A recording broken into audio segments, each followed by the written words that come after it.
আমি এমন কোনো চেষ্টা বা প্রয়াস বাদ রাখি নাই যে নেপাল থেকে বাংলাদেশে যেন আসা যায়। বাংলাদেশ বিমানে কাঠমান্ডু টু ঢাকা, এই যে 1 মার্চ, আমার ভেতরটা যে কেমন ছটফট করে আমি আপনাদেরকে এটা বুঝাইতে পারবো না। নেপাল থেকে বাই রোডে বাংলাদেশে যাওয়ার কোনো সুযোগ নাই। ইন্ডিয়া হয়ে বাই রোড যাওয়া যায়, সেটাও লুকায় টুকায় যাওয়া যায়, অথবা ইন্ডিয়ার ভিসা থাকা লাগে।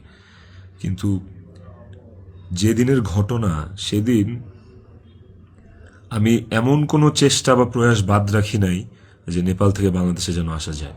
সেটা বাংলাদেশ নেপাল ডিরেক্ট ফ্লাইট হোক, ছিল না।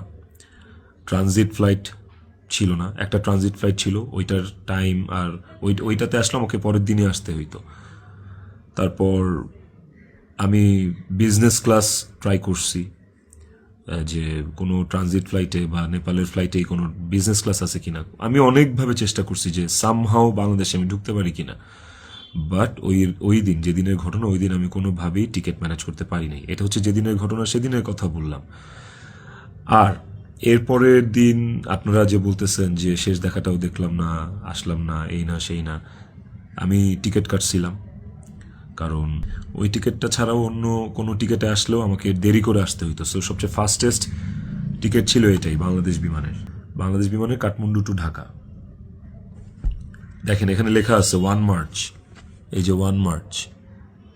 আমি টিকিট কেটে ইমিগ্রেশন পার করেও চলে আসছি। তারপরে যেটা হয়েছে, আমার কাছে ইনফরমেশন আসছে যে এয়ারপোর্টে এভরিথিং ওয়াজ রেডি। আমি ঢোকা মাত্রই আমাকে হিট করবে বা আমাকে পুলিশের হাতে পড়ার আগেই আমাকে যা করার করবে। তো ওই অবস্থায় তো আমি দেশে ঢুকবো না।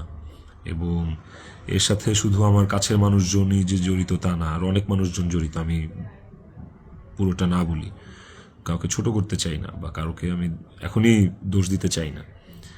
তো আমি যখন বুঝতে পারলাম যে আমি দেশে আসা মাত্রই আমার উপর অ্যাটাক হবে এবং এটা হিতের বিপরীত হবে, এবং এখন মব হলে যেটা হয় যে পুলিশও আসলে অনেক সময় নিরুপায় হয়ে যায় সিচুয়েশনে, ওই জিনিসটা অ্যাভয়েড করার জন্য যে আমার কিছু হইলে এখন আমার ছেলের কী হবে, আমার ছেলে তো আমার পথ চেয়ে বসে আছে, ওই ব্যাপারটা যখন আমি জানতে পারি, ক্লিয়ারিফাই হই, তখন আমি ইমিগ্রেশন ক্রস করার পরেও আমি অফলোড হই। দেখেন এখানে রিজেক্টেড লেখা আছে, অফলোড হওয়ার। তো এই ছিল রিজন। আর যারা বলতে চাচ্ছেন যে আমি আসি নাই, আমার আসার ইচ্ছা নাই, দেখার ইচ্ছা নাই, খুবই বুলশিট কথা এবং ভুল কথা। আমার বউ মারা গেছে, যার সাথে আমি 16 বছর কাটাইছি, যারা আমি ভালোবেসে বিয়ে করছি, যাকে আমি ভালোবাসছি, তার শেষ মুখটা আমি দেখতে আসবো না। এটা শুনতে পাইলেও বা এটা শোনার পরও আসলে আমার কলিজাটা কাঁপা ওঠে, আমার ছটফট করে। আমি যখন আপনাদের রিলস দেখি, আমি যখন আপনাদের ভিডিও দেখি যে কবরে শোয়ানো হচ্ছে, কবর খোঁড়া হচ্ছে, লাশের গাড়ি যাচ্ছে, ভাই আমি ঠিক থাকতে পারি না। আমার ভেতরটা যে কেমন ছটফট করে আমি আপনাদেরকে এটা বুঝাইতে পারবো না। এটা বুঝানোর সাধ্য কারো নাই, যার যায় সে বুঝে। বিশ্বাস করেন, যার যায় একমাত্র সে বুঝে, আর কেউ না।